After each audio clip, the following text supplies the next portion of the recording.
আসসালামু আলাইকুম ওয়া রাহমাতুল্লাহি ওয়া বারাকাতুহু। নাহমাদুহু ওয়া নুসাল্লি আলা রাসূলিহিল কারীম, আম্মা বা'দ। ফাআউযু বিল্লাহি মিনাশ শাইতানির রাজীম। বিসমিল্লাহির রাহমানির রাহিম। ওয়া লা তুবাশিরুহুন্না ওয়া আনতুম আকিফুনা ফিল মাসাজিদ। ওয়া ক্বালা রাসূলুল্লাহি সাল্লাল্লাহু আলাইহি ওয়াসাল্লাম, কাফা বিল মারই কাযিবান আই ইউহাদ্দিসা বিকুল্লি মা সামিআ। সাদাকাল্লাহুল আযীম। দূরের কাছের দেশের ও প্রবাসের যারা যেখান থেকে যুক্ত হয়েছেন RTVর নিয়মিত আয়োজন প্রাণ নিবেদিত প্রশ্ন করুন অনুষ্ঠানে আপনাদের পবিত্র মাহে রমাদানের শেষ দশকের শুভেচ্ছা জানাচ্ছি। আমি আব্দুল লতিফ সোহাগ গাজী। প্রিয় দর্শক, পবিত্র মাহে রমাদান দেখতে দেখতে আমাদের মাঝ থেকে বিদায় নিচ্ছে। আজ 25শে রমাদান। নিজেকে প্রশ্ন করুন, আপনার ব্যস্ততা ফুরালো কিনা? আপনি কি রব্বে কারিমের যে তাকওয়ার আহ্বান, সেই তাকওয়ায় নিজেকে সম্পৃক্ত করতে পারছেন কিনা? এই প্রশ্নটুকু নিজেকে করা দরকার। আমাদের কদরের রজনীগুলো যাচ্ছে, আমি কি কদরের রজনী নিজে অন্বেষণ করলাম কিনা? এবং সামনের যে কয়েকটি রোজা রয়েছে, এই দিনগুলোতেও কি আমি নিজেকে ব্যস্ত রাখবো? সব মিলিয়ে এই প্রশ্নগুলো নিজেকে করা প্রয়োজন। আজ রমাদানের শেষ দশকের করণীয় ও বর্জনীয় এই সমস্ত বিষয় নিয়ে আমরা আলোচনা করব ইনশাল্লাহ। এবং একই সাথে আমরা আলোচনা করতে চাই সাদাকাতুল ফিতর এবং জাকাত, এই দুটি দানের মধ্যে যে পার্থক্য রয়েছে এই বিষয়ের উপর আমরা আলোচনা করব। এই বিষয়টির উপর আলোচনা করার জন্য আমরা স্টুডিওতে আমন্ত্রণ জানিয়েছি বিশিষ্ট ইসলামিক চিন্তাবিদ, গবেষক, মিডিয়া ব্যক্তিত্ব, দারুস সুন্নাত একাডেমিক মাদ্রাসার সম্মানিত প্রিন্সিপাল আলহাজ হজরতে মাওলানা ওয়ালিউল্লাহ হাফিজাহুল্লাহ। আসসালামু আলাইকুম ওয়া রাহমাতুল্লাহি ওয়া বারাকাতুহু। ওয়ালাইকুম আসসালাম ওয়া রাহমাতুল্লাহ। কেমন আছেন? আলহামদুলিল্লাহ, ভালো আছেন? জি, শুকরিয়া, ইনশাআল্লাহ, আলহামদুলিল্লাহ। আলহামদুলিল্লাহ, রব্বে কারিমের কাছে আমরা শুকরিয়া আদায় করছি আজকে আমরা আপনাকে পেয়েছি।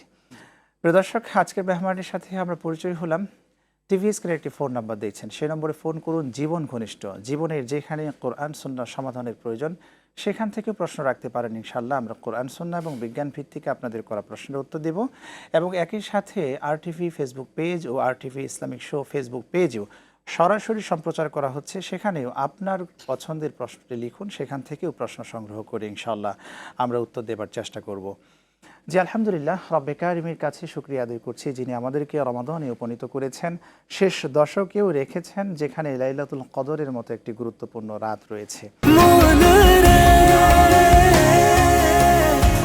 এভাবে ভরপুর বেঁচে থাকাটাই জীবন, আর জীবনের স্বাদের অনিবার্য সঙ্গী প্রাণ।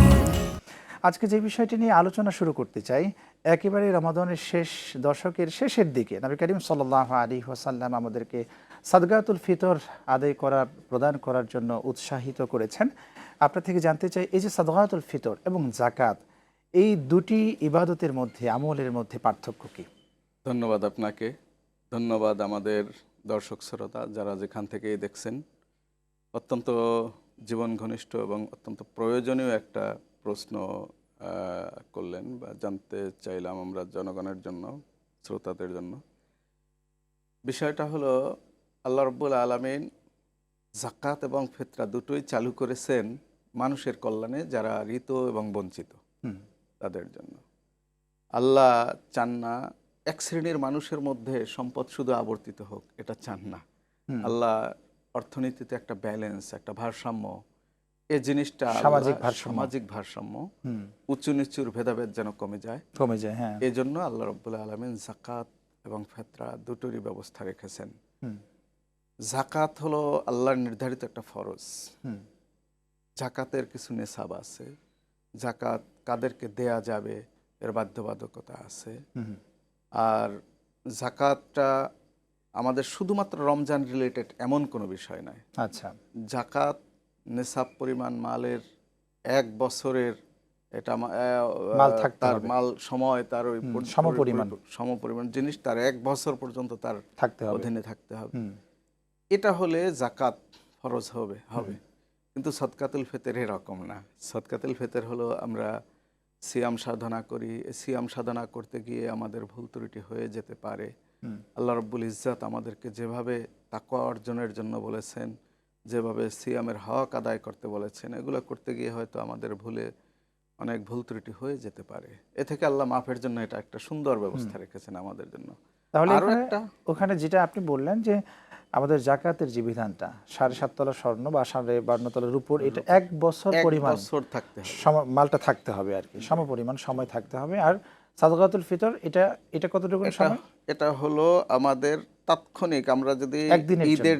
ঈদের জামাতের আগেও যদি আমার মালিকানায় এই পরিমাণ সম্পদ সম্পদ থেকে আসে, থাকে তাহলে আমাকে সাদকাতুল ফিতর দিতে হবে। তো দিতে হবে। সাদকাতুল ফিতরটা আরও একটা কারণে দেয়া আমাদের জরুরি, সেটা হলো আমাকে আল্লাহ আর্থিকভাবে ভালো রেখেছেন, আমার প্রতিবেশী আমার চেয়ে সমস্যায় আছে, তিনি ঈদ করতে পারতেছেন না, ঈদের দিনে আনন্দ ভোগ করতে পারতেছেন না, খাবার নাই তার ঘরে, শুধু আমি একাই যেন আনন্দ না করি, তাকেও আমার আনন্দের মধ্যে ধনী গরিব মিলেমিশে যে একসাথে মিলেমিশে যেন। সবাই একাকার হয়ে যায়। এটা সামাজিক বন্ধনের একটা অনুপম জি নিদর্শন। জি আমাকে দিতে হবে এই সাদকাতুল ফিতরটা। আমি ইয়েতে মানে কি বলে সালাতে যাওয়ার আগে, হুম ঈদুল ফিতর ঈদুল ফিতরের সালাতে যাওয়ার আগেই আমাকে পূর্বে এটা এটা দিতে আদায় হবে। করতে হবে। দিলে এটা হবে সাদকাতুল ফিতর। আর যদি আমি পরে আদায় করি তাহলে তো সেটা সাধারণ একটা দান সাদকার হয়ে মতো যাবে, দান হয়ে যাবে, সাধারণ দান হয়ে যাবে। সাধারণ দান হয়ে যাবে। আমি কাকে দেব সাদকাতুল ফিতর? আমার প্রতিবেশী, আমার নিকটাত্মীয়, তাদের মধ্যে যদি মিসকিন থাকে, এই সমস্ত দরিদ্র ব্যক্তিদেরকে দরিদ্রকে আমি খাদ্য দান করা এবং সাহায্য করা তাদেরকে। এখানে আমি ইচ্ছা করলে খাদ্য দেওয়াটাই হলো ভালো। ইচ্ছা করলে আমি তাকে তার প্রয়োজন মতো, তার যদি টাকা দিলে তার ভালো হয়, এটাও আমি তাকে দিতে পারবো, তাতে কোনো সমস্যা নেই, ইনশাআল্লাহ দেওয়া যাবে। আচ্ছা, আরেকটি বিষয় আমরা এখানে আপনার থেকে জানতে চাই, যেমন আল্লাহ রাব্বুল আলামিন 8টি খাতে জাকাতের বিধানের কথা বলেছেন। আমরা কোথায় দিব? ফকির, মিসকিন, এরপরে হচ্ছে যারা জাকাত কালেকশন করে, আদায়কারী, আদায়কারী, ঋণগ্রস্ত, তারপরে যে কারো মন জয় করতে হবে, এই যেমন 8টি যে খাত রয়েছে, এই 8টি খাতে আমরা জাকাত দিয়ে থাকি। কিন্তু সাদকাতুল ফিতরের ক্ষেত্রে কি এই ধরনের কোনো খাতের কথা ডিস্ট্রিবিউশন করা আছে যে আমরা এই জায়গায় দিতে পারবো? না, এইটা এরকম না, এরকম কোনো খাত বর্ণনা করা নাই। তবে এজন্য ওই যে বললাম, এভাবে দরিদ্র মানুষকে এটা আমার ভাগী করে নিতে হবে। অনেক স্কলাররা উস্তাদ এই বিষয়টাও বলেন যে হ্যাঁ, ওখানে ওই ক্যাটাগরিতেও নাকি দেয়া যাবে, এই ধরনের কথা অনেকে বলে, এটা কি ঠিক আছে কিনা? এইটা সাদকাতুল ফিতরটা ওই রকম বৈশিষ্ট্যের জন্য, সাদকাতুল সরাসরি তো ফিতরের বলেনি। আদায়কারী তো এরকম কথা নাই। সাদকাতুল ফিতর আদায় করবে, তাকে দিতে হবে, এরকম কোনো বর্ণনা আমরা এভাবে পাই না। এরপরে এখানে মুআল্লাফাতে কুলুব যে বলা হয়, তাদের ক্ষেত্রেও সাদকাতুল ফিতরের বর্ণনাটা আমরা পাই না, ওরকম বর্ণনা আমাদের কাছে জানা নাই। আচ্ছা, তাহলে জাকাত হলো আমাদের দারিদ্র বিমোচন, দারিদ্র এটা সামাজিকতার একটা বিষয়। আর হচ্ছে সাদকাতুল ফিতর ইনস্ট্যান্ট, মানে ওই দিনের জন্য ওই দিনের যে যতটুকুন দেওয়া প্রয়োজন ততটুকুন। একজন দর্শকের ফোন নিয়ে আসি, আপনার কাছে ফিরবো ইনশাল্লাহ। আসসালামু আলাইকুম প্রিয় দর্শক, কে কোথা থেকে যুক্ত হয়েছেন নাম বলে প্রশ্ন করুন। জি হুজুর, আসসালামু আলাইকুম হুজুর। ওয়ালাইকুম সালাম, শুনছি, আপনাকে প্রশ্ন করুন। মাসুম কুমিল্লা ধর্মপুর থেকে। প্রশ্নটি পবিত্র কোরআন থেকে, সূরা জুমার আয়াত 7, অধ্যায় 39, সূরা জুমার আয়াত 7। একে অপরের পাপের ভার বহন করবে না, একে অপরের পাপের ভার বহন করবে না। আমার প্রশ্ন, বহন করা বলতে এই আয়াতটি দিয়ে কোরআন কি বলতেছে এই আয়াতটি দিয়ে? আসসালামু আলাইকুম। ওকে, খুব চমৎকার একটি প্রশ্ন করেছেন। এই প্রশ্নের উত্তর জানতে হলে আপনাকে থাকতে হবে আমাদের সাথে। বিরতির পর এসে আপনার করা প্রশ্নের উত্তরে যাব ইনশাল্লাহ। প্রিয় দর্শক, আপনারা দেখছেন আরটিভির নিয়মিত আয়োজন প্রাণ নিবেদিত প্রশ্ন করুন অনুষ্ঠান, দেখতেই থাকুন। সময় হয়ে গেল বিরতির, এবার ফিরছি একটু পরে ইনশাল্লাহ।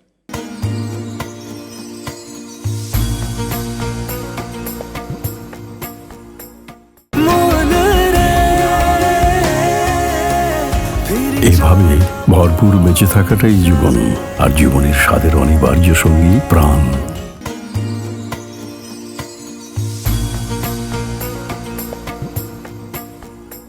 প্রিয় দর্শক, বিরতির পর ফিরে এলাম আপনাদের প্রিয় অনুষ্ঠানে। আপনারা দেখছেন আরটিভির নিয়মিত আয়োজন প্রাণ নিবেদিত প্রশ্ন করুন অনুষ্ঠান। আজকের অনুষ্ঠানে আমরা আলোচনায় আছি জাকাত এবং সাদকাতুল ফিতর, এই দুটি আমলের মধ্যে পার্থক্য কি, এই পার্থক্যগুলোর বিষয়ে আমরা আলোচনায় আছি আলহামদুলিল্লাহ। ওস্তাদ, আপনার কাছে আসতে চাই, একজন দর্শক বিরতির পূর্বে জানতে চেয়েছিলেন যে একে অপরের বোঝা বহন করবে না কিয়ামতের দিন, এই বোঝা বলতে কি বোঝানো হচ্ছে, দর্শক জানতে চেয়েছেন। ধন্যবাদ। এই প্রশ্ন যিনি করেছেন মাসুম ভাই ধর্মপুর থেকে, কুমিল্লা, উনি আসলে টিভিতে অ্যাক্টিভ থাকেন এবং অনেক সুন্দর সুন্দর প্রশ্ন করেন। ওনার প্রশ্নের জন্য কিন্তু অনেক ভাইয়ের উপকার হয়। হ্যাঁ, অনেক ভাইয়ের উপকার হয়। উনি কোরআন ধরে ধরে, হাদিস ধরে ধরে উনি প্রশ্নগুলো করেন। জি, আমার খুব ভালো লাগে ওনার প্রশ্নগুলো। ধন্যবাদ মাসুম ভাইকে। আমি অনেক টিভিতেই তার এই প্রশ্নগুলো পেয়েছি, বিভিন্ন রকম প্রশ্ন পেয়েছি। আজকে যেটা করলেন অত্যন্ত জরুরি একটা প্রশ্ন। এখানে উনি বললেন যেটা, সেটা আল্লাহ কোরআনে বলছেন, লা ওয়াজিরু ওয়াজিরাতান উযরা উখরা, একজন আর একজনের পাপের বোঝা বহন করবে না। এখানে বোঝা বলতে পাপ, দায় দায়িত্ব, যেটা এটা আমরা হাদিস থেকেও পাই। আল্লাহ রসুল সাল্লাল্লাহু আলাইহি ওয়াসাল্লাম আমাদেরকে বিভিন্নভাবে আমাদেরকে বুঝিয়েছেন। আমরা তো জানি কুল্লুকুম রায়িন ওয়া কুল্লুকুম মাসউলুন আন রাইয়াতিহি। তাইলে প্রত্যেকের নিজের দায় দায়িত্ব সম্পর্কে জিজ্ঞাসিত হবে, তাকে হিসাব দিতে হবে।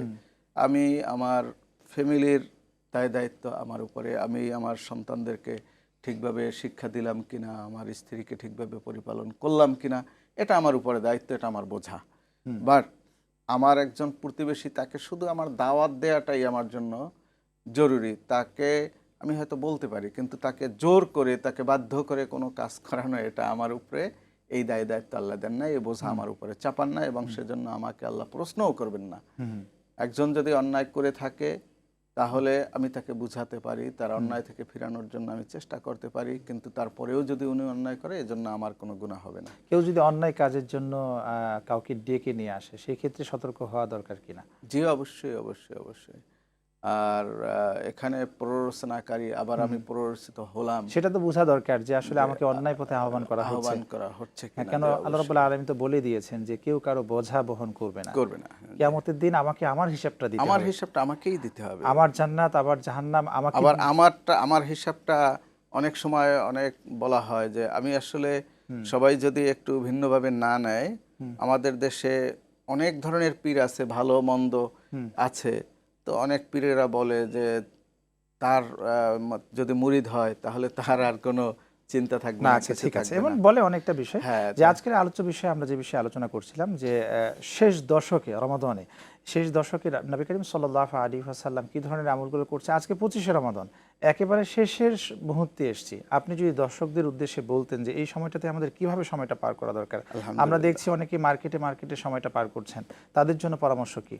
শপিং মল, এখানে রাত 1টা নয় 2টা নয়, কিন্তু ইবাদতের সময়গুলো, গুরুত্বপূর্ণ সময়গুলো পার হচ্ছে, তাদের জন্য যদি বলতেন। ধন্যবাদ আপনাকে। আমরা আসলে আমাদের জ্ঞানের স্বল্পতা, আমাদের তাকওয়ার অভাব, এই সমস্ত বিষয়ের কারণে আপনি যেটা বললেন যে আমরা আসলে মার্কেটে ব্যস্ত থাকি। আপনি মার্কেটের চিত্রগুলো যদি দেখেন, সেখানে উপচে পড়া ভিড় মানুষের, কেনাকাটায় এমন ব্যস্ত।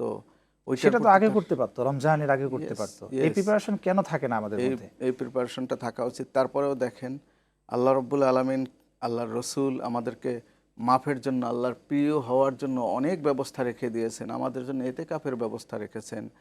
আর এতেকাফটা কেন রেখেছেন? এখানে যেন লাইলাতুল কদরটা আমার থেকে বাদ না যায়, সেজন্য আল্লাহর কাছে গুনাহ মাফের জন্য। আল্লাহর রাসূল সাল্লাল্লাহু বিভিন্ন দোয়া শিখিয়ে দিয়েছেন। কোরআন তেলাওয়াত যদি আমি করি, তাহলে আল্লাহ রাব্বুল আলামিন এটা কবুল করবেন। আর আল্লাহর কাছে যেটা চাবো আমরা, আল্লাহ সেটার সাথে সাথে আমাদেরকে কবুল করে নেবেন। আর যেহেতু লাইলাতুল কদরটা এমন একটা মহিমান্বিত রাত, যেখানে আমার ভাগ্যটা নির্ধারণ হয়, আগামী একটা বছর আমি কিভাবে কাটাবো, কিভাবে করব, আল্লাহ আমার এই ভাগ্যটাকে নবায়ন করে দেন।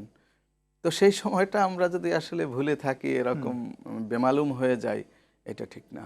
আমাকে বুঝতে হবে, চিন্তা করতে হবে, আর আমার আত্মাটাকে আমি কলবুন সালিমে যাতে পৌঁছাইতে পারি, সেই দিকেও আমাদেরকে খেয়াল রাখতে হবে।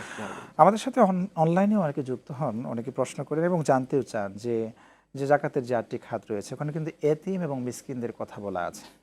প্রথম দুইটা যে প্রায়োরিটি রয়েছে, একটা হচ্ছে এতিম, এতিম এবং মাসাকিন, মিসকিন, দুইটার কথা বলা হয়েছে। ফকির এবং মিসকিনের কথা বলা হয়েছে, ফকির এবং মিসকিন। কিন্তু তারপরেও যে এতিমখানায় অনেকে জাকাতের টাকা দেয়, ওখানে দেওয়া যাবে কিনা?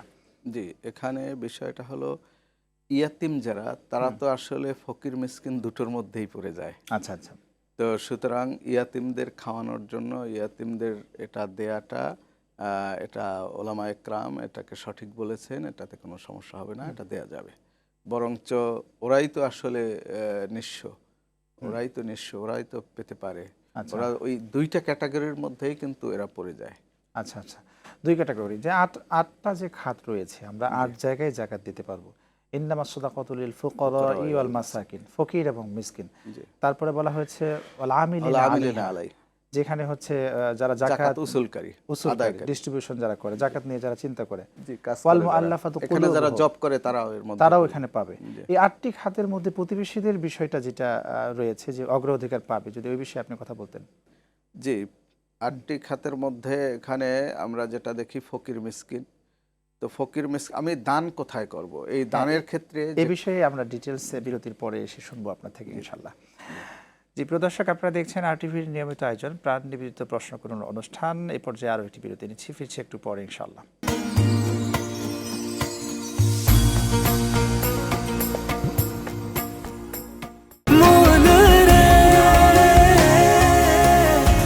এভাবে ভরপুর বেঁচে থাকাটাই জীবন, আর জীবনের স্বাদের অনিবার্য সঙ্গী প্রাণ।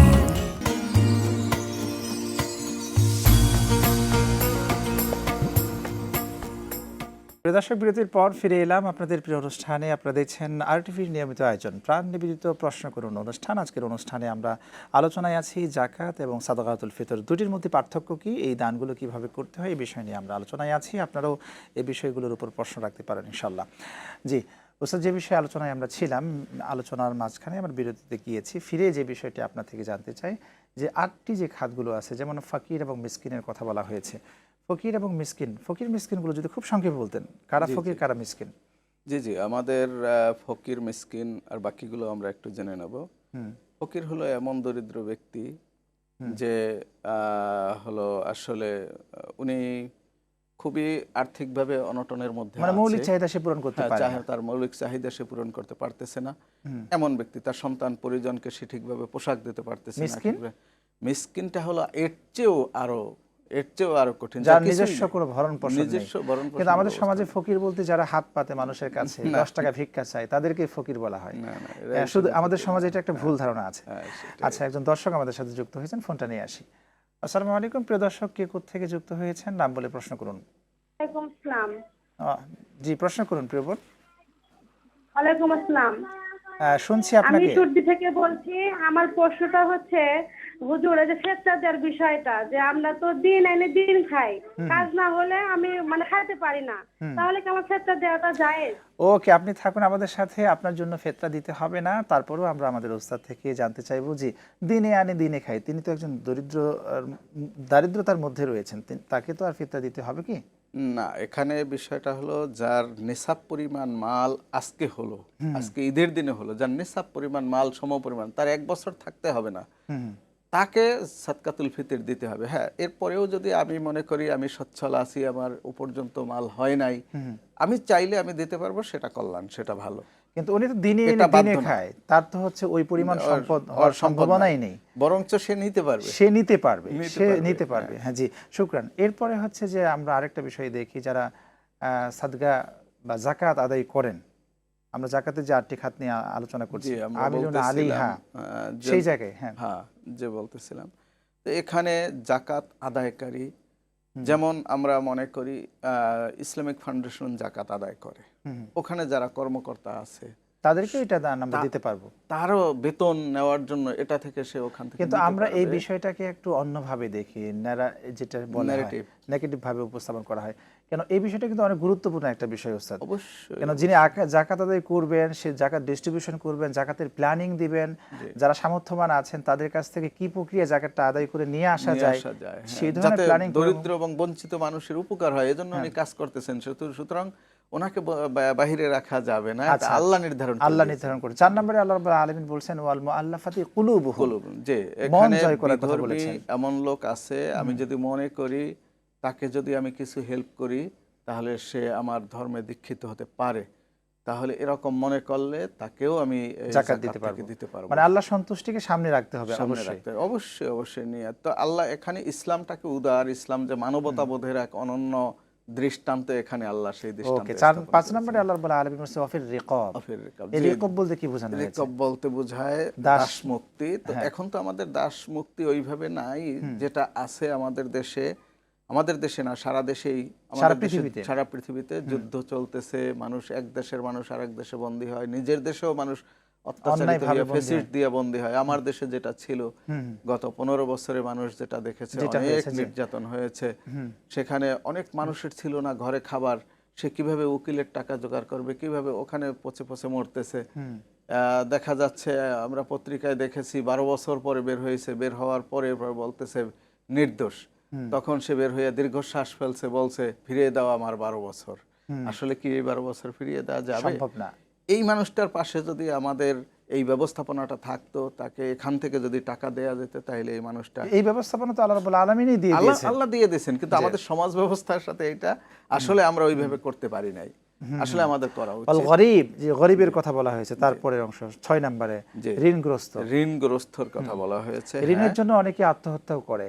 অবশ্যই অবশ্যই ঋণটা হলো এমন একটা অবস্থা, আল্লাহ রসুল সাল্লাল্লাহু আলাইহি ওয়াসাল্লাম এই ঋণগ্রস্ত অবস্থা কেউ মারা গেলে তার জানাজাই পড়াতেন না, আহা, এত কঠিন অবস্থা। আর বান্দার হক, এটার ব্যাপারে আল্লাহ ছাড় দেবেন না, বান্দার হকটা বান্দার কাছ থেকেই ক্ষমা পেতে হবে। তো সুতরাং ঋণটা হলো বান্দার সাথে রিলেটেড, এটা একটা মানুষের প্রতি মানুষের আমার কমিটমেন্ট, এটা যেন ঠিক থাকে, এটা আল্লাহ অত্যন্ত সুন্দর একটা ব্যবস্থা করেছেন। ওই লোককেও মাফ করানোর জন্য আল্লাহ জাকাতের একটা ব্যবস্থা করে। এরপরে ওয়াফিস সাবিলিল্লাহি ওয়া ইবনিস সাবিল, আর দুটি কথা বলেছেন, আল্লাহর পথে এবং মুসাফির। যদি খুব সংক্ষেপে বলেন, সময় আমাদের হাতে অবশ্যই খুবই কম। অফিস সাবিলিল্লাহ, এটা হলো এক আল্লাহর জিহাদের, যে আমরা যে আল্লাহর আল্লাহর পথে যে যারা জিহাদের, কাজ এখানে করেন। হ্যাঁ এখানে কাজ করার জন্য জিহাদের পথে আপনার অস্ত্র কেনা যাবে, জিহাদের জন্য বিভিন্ন রকম সরঞ্জামের প্রয়োজন হয়, অনেক টাকা পয়সার প্রয়োজন, সেইখানে দেয়া যাবে এটা।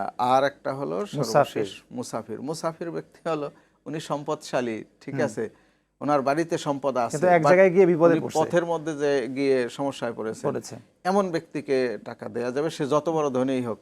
অবশ্যই এখন ব্যবস্থা আছে, এখন বিভিন্ন রকম, এখন আপনার মোবাইলের মাধ্যমে টাকা নেওয়া যায়, কার্ড ব্যবহার করে টাকা নেওয়া যায়, তারপরেও সমস্যা মানুষের হতেই পারে। তো সুতরাং ধনী হলেও, ওনার বাড়িতে ধনী হলেও উনি তাৎক্ষণিক উত্তরণের জন্য এটা পারে, আর দরিদ্র হলে তো তাকে দিতেই হবে। আল্লাহ এই সুন্দর ব্যবস্থা রেখেছেন। এইভাবে করে 8টি খাত দিয়েছে, কিন্তু আমাদের সমাজে শুধু কেবলমাত্র এই 8টি খাতকে নিয়ে আলোচনা না হয়ে দারিদ্র, হ্যাঁ দারিদ্র। আর সবচেয়ে খারাপ জিনিস আমাদের দেশে যেটা আমরা করে থাকি। জি, শুকরান, খুব চমৎকার আলোচনায় ছিলাম, আপনাকে অসংখ্য ধন্যবাদ। ধন্যবাদ। ইনশাআল্লাহ। প্রিয় দর্শক, দেখতে দেখতে পবিত্র মাহে রমাদান আমাদের থেকে বিদায় নিচ্ছে। প্রশ্ন একটি রেখে যেতে চাই, কতটুকুন তাকওয়াবান আমরা হতে পারলাম? সেই প্রশ্ন রেখে আজ বিদায় নিচ্ছি। আগামীকাল ঠিক একই সময়ে আপনাদের করা প্রশ্নের উত্তর দেওয়ার জন্য আমরা হাজির হব। রব্বে কারিম আমাদের ভালো রাখুন, নিরাপদে। আল্লাহ হাফেজ। আসসালামু আলাইকুম ওয়া রাহমাতুল্লাহ।